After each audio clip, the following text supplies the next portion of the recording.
19లో స్థాపించినటువంటి సంస్థకి లో ఉన్నాను. సో రవీంద్రరావు గారు నెల్లూట్ల ఫౌండేషన్ స్థాపించిన తర్వాత అనేక కార్యక్రమాలు చేపట్టడం జరిగింది.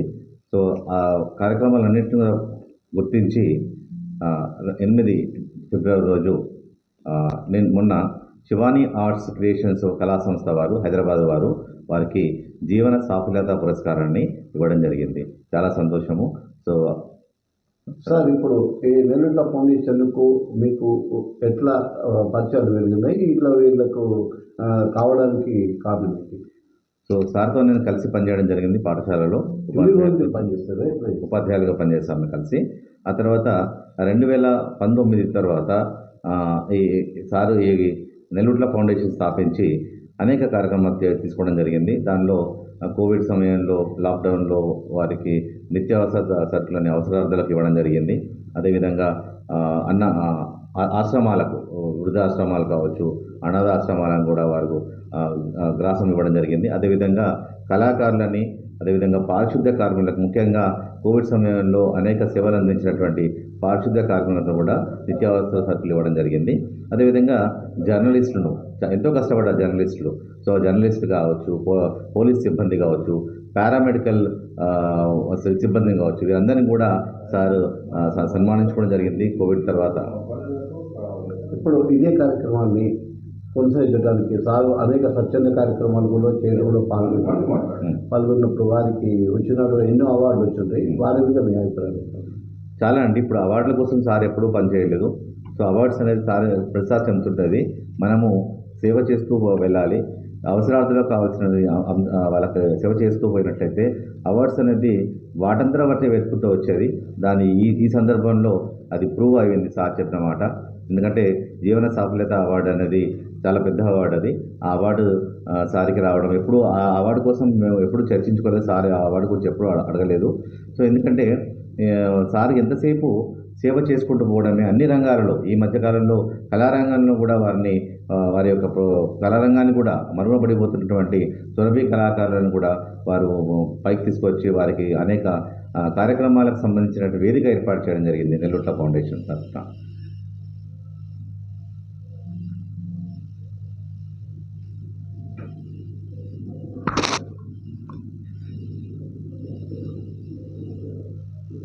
సార్ నమస్కారం.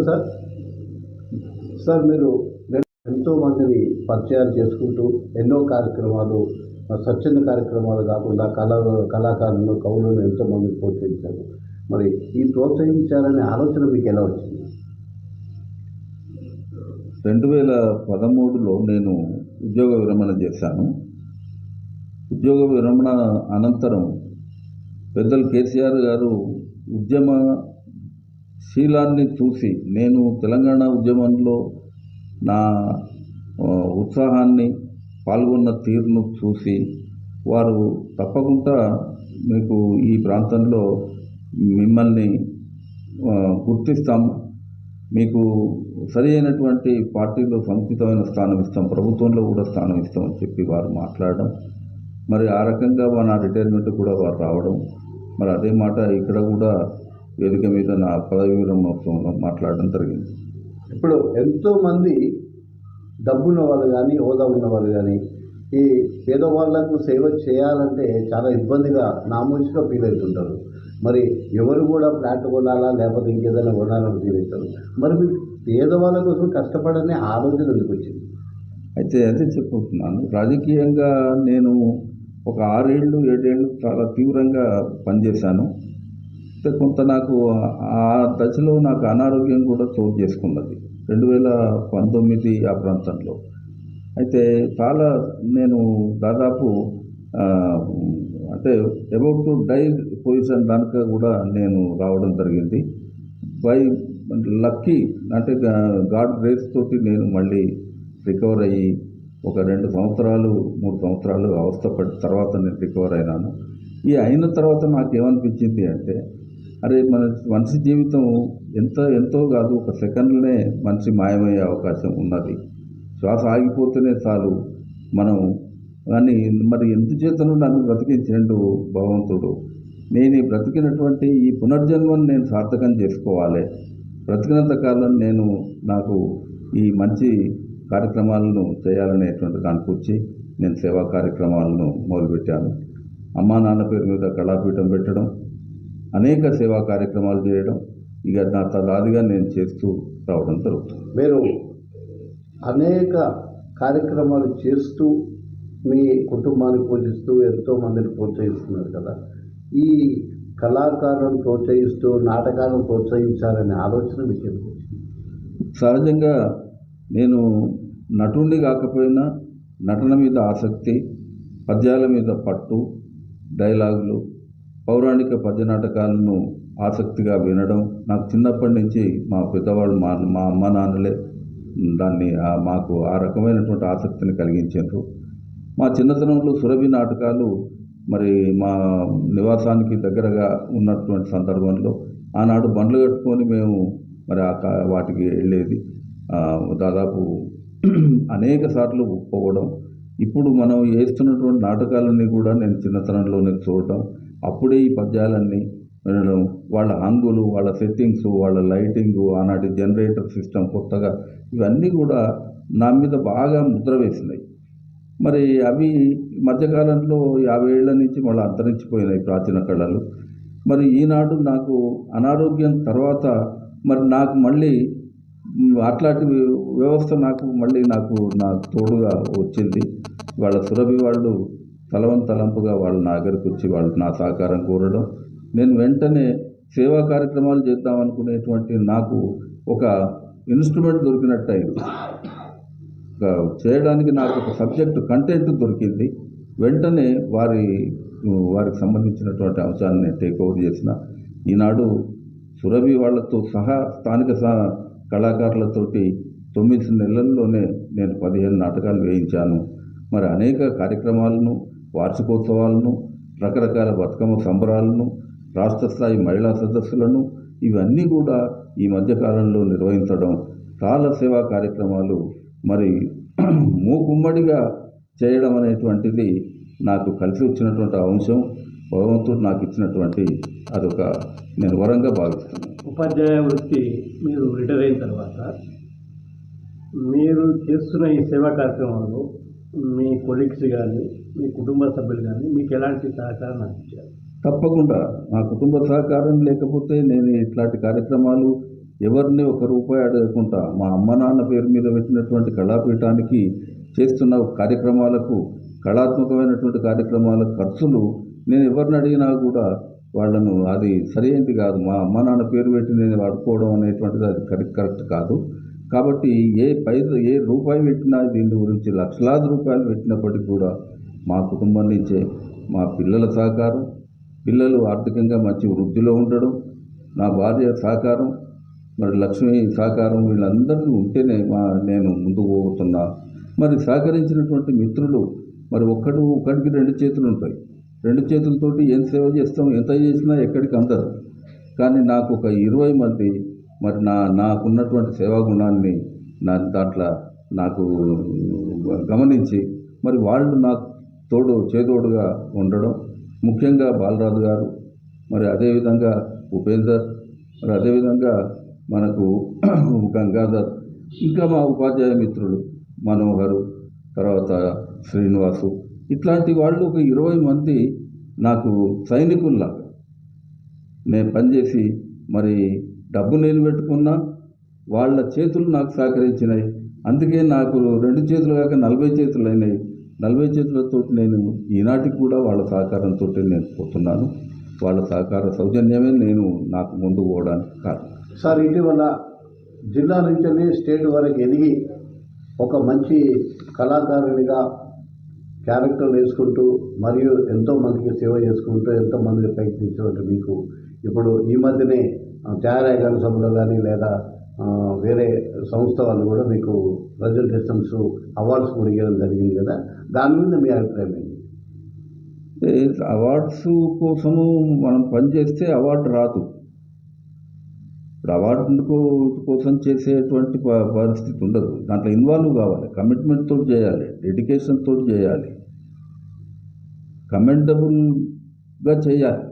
అంతేగాని మనము అవన్నీ కాకుండా ఎంతసేపు ఏదో ఉత్త మాటలతోటే అవార్డులు వస్తాయి, లేకుంటే ఏదో డబ్బు పెట్టి కొనుక్కోవచ్చు అవార్డులు అనేటువంటిది అది ఒకనాటికే ఉంటుంది. అది డిజర్వింగ్ క్యాండిడేట్ అయి ఉండాలి. అంటే పనికి ఆ అర్హత పొందినటువంటి పరిస్థితుల్లోనే దానికి వాల్యూ ఉంటుంది. పక్క రాష్ట్రమైన ఆంధ్రప్రదేశ్ రాష్ట్రంలోని కాకినాడ నుండి కూడా మీకు అవార్డు ఇవ్వడానికి ఆహ్వానాలు అందాయని మాకు అవునండి. సార్, ఇప్పటి వరకు మీరు చేస్తున్న సేవా కార్యక్రమాలతో పాటు మరుగున పడుతున్న కళారంగాన్ని కూడా మీరు పురుగొల్పి జనగామ ప్రాంతంలో నిలబెడుతున్నారు. దానికి మీకు పలు కళారంగాల నుండి సన్మానాలు, సత్కారాలు, రివార్డులు వస్తున్నాయి. సంతోషం. ఈ జనగామ ప్రాంతంలో ఇప్పటి వరకు మీరు ఒక పౌరాణిక నాటక రంగాన్ని చాలా వరకు మరుగున పడదని వెలికి తీశారు. అనేక నాటకాలను కూడా ప్రదర్శింపజేశారు. దాంతోపాటు ఇటీవల మీరు హైదరాబాద్కి వెళ్ళినప్పుడు ఒక సాంఘిక నాటకాలను కూడా చూశారు. సో అది జనగామ ప్రాంతానికి ఆ సాంఘిక నాటకాలను ఏమన్నా మీరు తీసుకొచ్చే ఏదైనా కృషి ఉన్నదా? ఇంతకుముందు మీరు మన పద్య నాటకాలను, పౌరాణిక పద్య నాటకాలనే ప్రోత్సహించడం వాస్తవమే. 15 నాటకాలను అతి తక్కువ కాలంలో, అనతి కాలంలో వేయించడం, చాలా చైతన్యం తీసుకురావడం జరిగింది. కానీ వాటితో పాటుగా నృత్యాలను, కూచిపూడి నృత్యాలను ఈ ప్రాంతంలో అద్భుతంగా ఎప్పుడు ఎక్కడ ఏం చేసినా కూడా నేను వాటిని కూడా ఎంకరేజ్ చేస్తున్నా. మీరు ప్రతి దగ్గర కూడా చూస్తున్నారు. ఈ 15 నాటకాలలో కూడా కూచిపూడి నృత్యాలను పెట్టించాను. అదేవిధంగా సినీ సంగీత విభావరి చాలా పెద్ద గిన్నీస్ బుక్ ఆఫ్ రికార్డు, అదేవిధంగా మరి లతా మంగేష్కర్ అవార్డు వచ్చినటువంటి ప్రముఖులైనటువంటి హైదరాబాద్ గాయకులతోటి నేను సినీ సంగీత విభావరి మన అమ్మ నాన్న కళాపీఠం ద్వారా నేను చేయిస్తున్నా.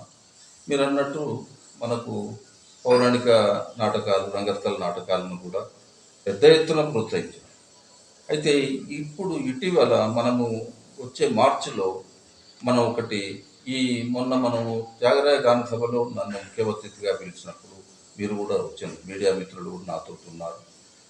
అక్కడి ఎస్వి రంగారావు కళాస్రవంతి కాకినాడ వాళ్ళు చాలా గొప్పగా ఎస్వి రంగారావు గారు మీద ఉన్నటువంటి ఆయన ఆ ఊరే కాకినాడనే, మరి ఆయన నటసార్వభౌమ అనేటువంటి ఆ బిరుదు ఉన్నటువంటి వాడు ఆ రోజుల్లో. అట్లాంటి మహానుభావుడి యొక్క మరి పేరు మీద కళాస్రవంతి పెట్టి ఒక 20 ఏళ్ల నుంచి అనేకమైనటువంటి కళా కార్యక్రమాలు, సేవా కార్యక్రమాలు చేస్తున్నారు. మరి అట్లాంటి వాళ్ళు నన్ను మొన్న మరి ముఖ్య అతిథిగా పిలిచి వాళ్ళ కార్యక్రమాన్ని చేసినప్పుడు చౌకీదార్ అనేటువంటి నాటకాన్ని విషయంలో మనం అంతా చూసినాం. అయితే ఇవాళ నాకు వాళ్ళు చెప్పగానే సార్ మేము అవార్డు కోసం మిమ్మల్ని ఎంపిక చేసుకున్నాం, మా సెలక్షన్ కమిటీ మీకు అది చేసింది అన్నప్పుడు నేను ఒకటే చెప్పాను, అయ్యో నేను మీ సాంఘిక నాటకాలు మా ప్రాంతంలో వేయలేదు, నేనేమి దాంట్లో నాకేం అర్హత ఉంటుంది, హౌకెన్ నేను ముందుకు పోవాలి అని అడిగినప్పుడు వేద్దాం సార్ అదే జనగామలో అదే నాటకాన్ని అన్నాడు. దాంతోపాటు ఆచమనం వేద్దాం, చౌకీదార్ వేద్దాం, మీరు కనుక మాకు అవకాశం ఇస్తే ఫ్రీగా మీ దగ్గరికి వచ్చి, కాకుంటే మీరు అక్కడ మాకు హాల్ ఒకటి, భోజనాలు ఒకటి ఏర్పాటు చేయండి సార్, మీ మీద మాకున్న అభిమానం చొప్పున మేము 20 మంది 15 మంది వస్తాం, దాంట్లో పెద్ద నటులు వాళ్ళంతా కూడా మేము వస్తాం, మేము ఎక్కడైతే లేదో అక్కడి నుంచి మేము ఈ కళలను అభివృద్ధి చేయాలనేది మీలాంటి ఆసక్తి ఉన్నటువంటి వాళ్ళకి మేము సపోర్ట్ చేస్తామని చెప్పినప్పుడు నేను ఇది తలవంతలంపుగా వచ్చిన అవకాశం. ఈ అవకాశాలను కోరుకుంటే రావు, లక్షలు పెడితే రావు, హృదయాలు విప్పారితో వస్తాయి, వికసిస్తే వస్తాయి. అందరి మరి మనము మంచిని స్వార్థం లేకుండా మరి మనం చేస్తున్నటువంటి సేవకు గుర్తింపుగా ఈనాడు మరి కాకినాడ కళాస్రవంతి వాళ్ళు నా మీద దయతోటి, నా మీద అభిమానంతో మరి మేము వచ్చేస్తామని చెప్పినప్పుడు ఈనాడే నేను 29 మార్చి నాడు వాళ్ళ నెల్లూట్ల ఫౌండేషన్ కళాపీఠం చేస్తున్నటువంటి సేవలను గుర్తించినటువంటి వాళ్ళ సంస్థలు మరి ఈనాడు నన్ను గుర్తించి మరి మొన్ననే శివాని ఆర్ట్స్ అసోసియేషన్ హైదరాబాద్లో జీవన సాఫల్య పురస్కారం ఇచ్చారు. వారికి నేను ధన్యవాదాలు చెప్తున్నా. మరి నాకు ఆ అవార్డు పట్ల నాకు ఇంత బాధ్యత పెరిగింది. నేను ఇంకా ముందు చాలా కార్యక్రమాలు చేయాల్సి ఉంటుంది. అదేవిధంగా ఈనాడు మరి ఎస్వి రంగారావు కళాస్రవంతి కాకినాడ వాళ్ళు కూడా మరి నా సేవలను గుర్తించి అంత దూరం నుండి ఈనాడు మరి నన్ను మరి ఈ కార్యరంగంలోకి సాంఘిక నాటకాలను మరి వైపు కూడా నన్ను మళ్ళిస్తున్నారు. మరి దీన్ని నేను సక్సెస్ అవుతా అనేటువంటిది అనుకుంటున్నాను. ఆ మేరకే ఈనాడు 29 మార్చి నాడు ఇక్కడ స్థానిక కెమిస్ట్ భవన్లో పెద్ద ఎత్తున కార్యక్రమాన్ని సాంఘిక నాటకాలను వేయబోతున్నాం. అవి చౌకీదార్ అండ్ ఆచమనం అనేటువంటి నాటకాలను ఇక్కడ విద్యార్థికులు, ప్రేక్షకులు, పెద్దలు అందరూ కూడా ఈ కార్యక్రమాలను సాంఘిక నాటకాలు చేయాలి, చూడాలి, చూసి మరి దాన్ని ప్రోత్సహించాలి. అదేవిధంగా ఇది మరి ఒక రకంగా చెప్పాలంటే ఇది సందేశాత్మకమైనటువంటి, సమాజానికి సందేశాత్మకము, మరి యువతకు ఇది ఒక నిర్దేశించేటువంటి రీతిలో వాళ్ళకి ఈ కార్యక్రమం తోడ్పడుతుంది అనేటువంటి ఉద్దేశంగా చెప్తూ, నన్ను గుర్తించిన వాళ్ళందరికీ, నా మిత్రులకు, సోదరులకు, కుటుంబ సభ్యులకు, మరి నన్ను ఆశీర్వదిస్తున్నటువంటి ప్రతి వాళ్లకు నేను ధన్యవాదాలు చెప్తూ ముగిస్తున్నాను.